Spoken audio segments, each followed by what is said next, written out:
Hey, it's the preacher, and let's do a little garden video. I've got a new tool I've been tinkering with. I want to show you how it works, or if it works. Anyways, let me show you a little update on the seeds.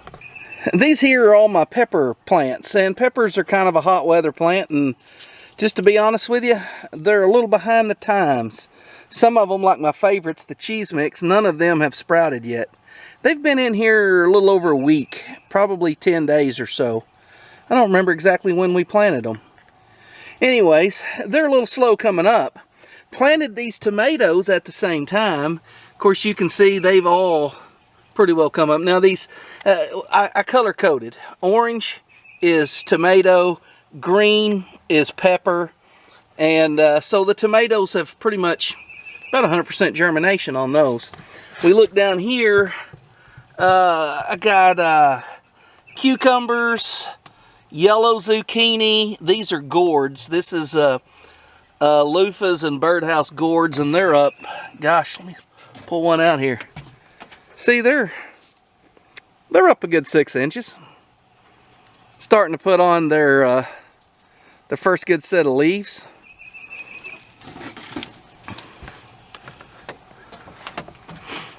Of course, in the old Lego pot, I just did 2 rows. I don't know if you can see how well you can see the little.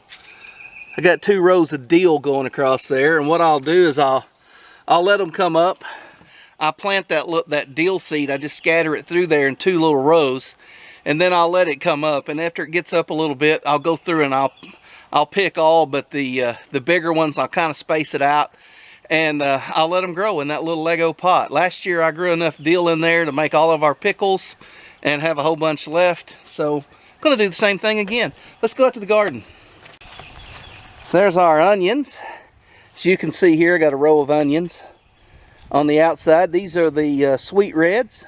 Then right underneath the panel, as you can see down through there, those are Easter egg radishes. And then here on this side, in between the radishes and the wood, I've got Texas sweet onions. Then here on the end of this bed, I just planted all the leftovers. That's a mixture of sweet reds and Texas sweets, and they're all just and we'll eat those like green onions. We'll pluck them as they get a little bigger. But what I want to show you are my beds. You know, you saw me add fertilizer. If you've been watching, you saw me add compost to this, and I just kind of turned it over with a fork. You know, just so some was up, some was down.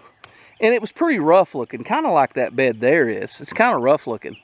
Well, my wife was like, here, let me get you up here. So my wife was like, our garden doesn't look like everybody else's garden. Our garden looks all rough and unfinished, and we need something to smooth it up and make it look like a seed bed. And I was like, we'll just rake it a little bit. No, we need something. We need one of those turn your tine thing. I said, okay, yeah, whatever. Okay, yeah, whatever. Well, so I go to get some seed today, and I want to plant some herbs and some pots around front. So I go get some seed, and lo and behold, hanging on the shelf, there it is, the Garden Weasel. And so I bought it. And I want to show you how it works. First of all, look at here. There's the this blooming here. This is the thyme left over from last year. Of course, this is rosemary.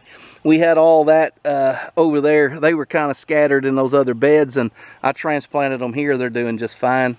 Of course, blueberries. My goodness, look at the blueberries. Well, we don't want to count our berries while they're just buds, but there's a lot of blueberries there. So, let me show you this bed. Well, let's go over here and we'll look at the Garden Weasel. So, this is what the fuss is about. The Garden Weasel. See right there?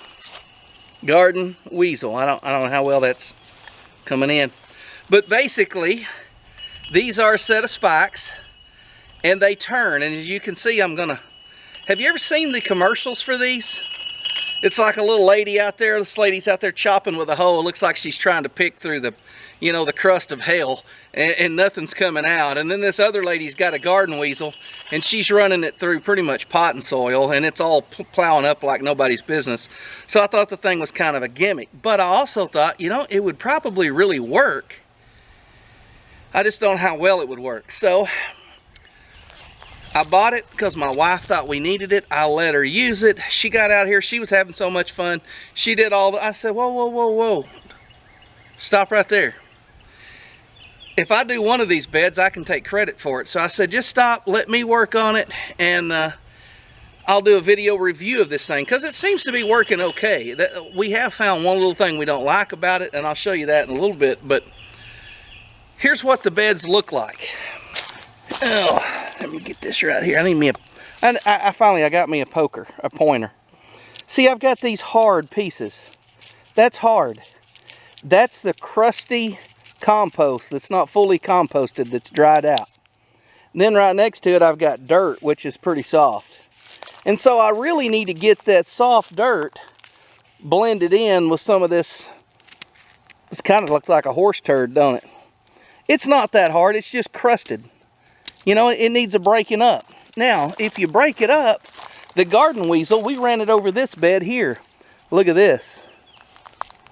It broke up all the hard, crusty pieces that dried out on top. It incorporated them with a lot of this organic matter, you know, undigested, unrotted leaves and stems, which will eventually finish out in here. So you see the crusty that we've got, and you see the nice, soft, worked up soil that it makes. So let me show you me running it over this little deal here. I'll go slow at first, and then I'll kind of speed it up. There's no sense in you watching for 30 minutes of me just going back and forth with the Garden Weasel.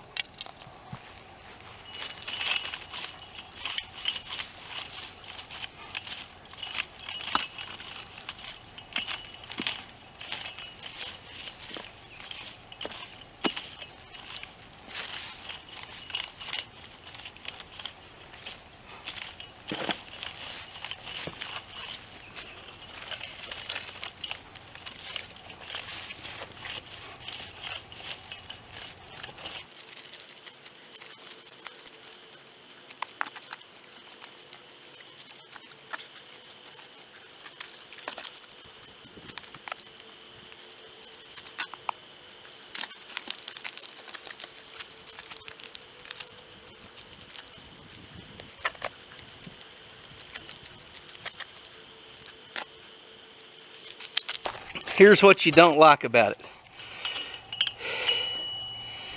It tends to catch the roots, or roots, depending on where you're from. If you're from Arkansas, they're roots. It tends to catch the roots and tangle them all up in between the tines, and it doesn't turn.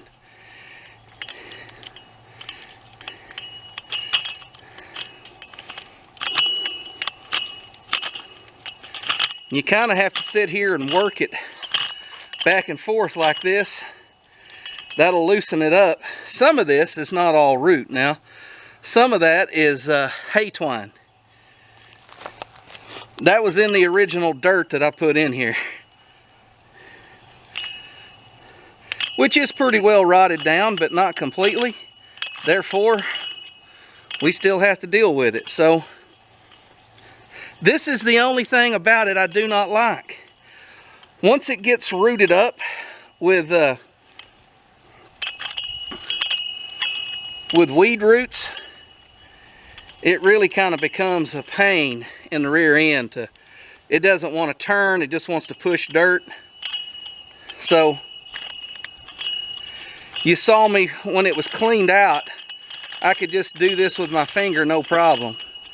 Now it's really catchy.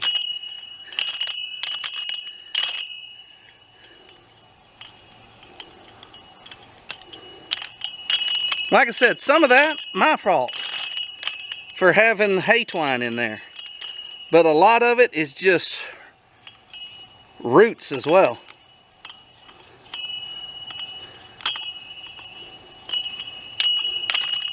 Alright, we got it turning now. Let's go back to it.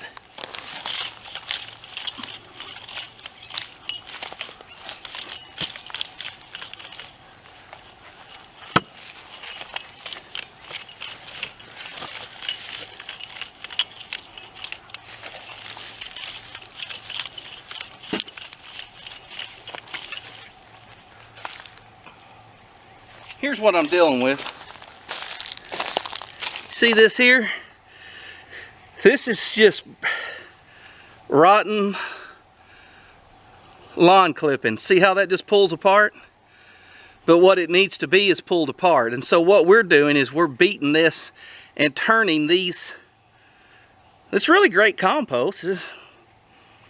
We're getting that busted down into more manageable pieces.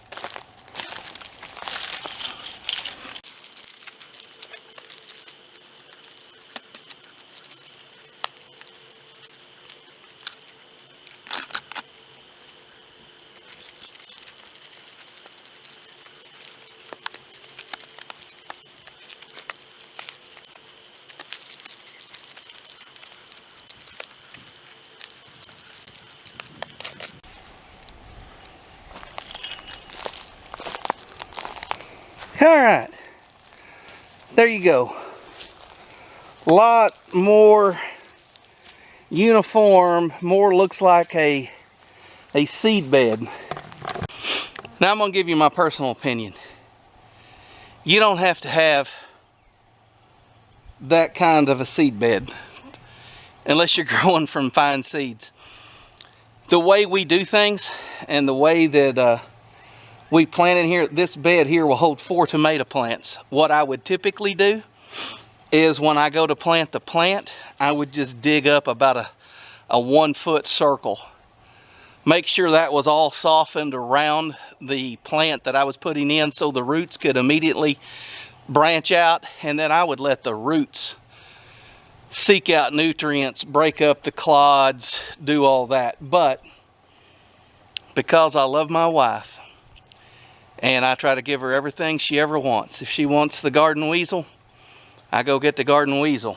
And I could take credit for doing all that, but I was honest with you. My wife did the old garden bed and 2 other beds, and all I did was this one here and half of one there. And the only reason I did half of one there is because I've already got some Swiss chard planted in there.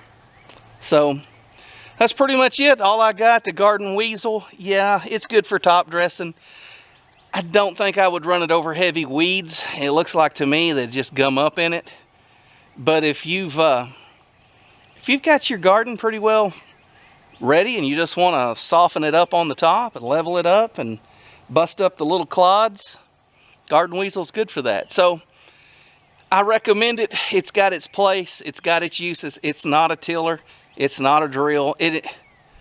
For the most part, it's not necessary, because once we plant those plants, if you've watched our gardens in the past, we mulch everything with straw. So I won't be running it that much once everything gets planted.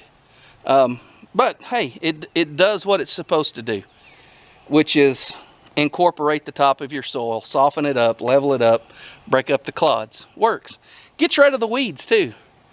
You just sometimes have to, it gets bogged down, you have to pick them out of the center.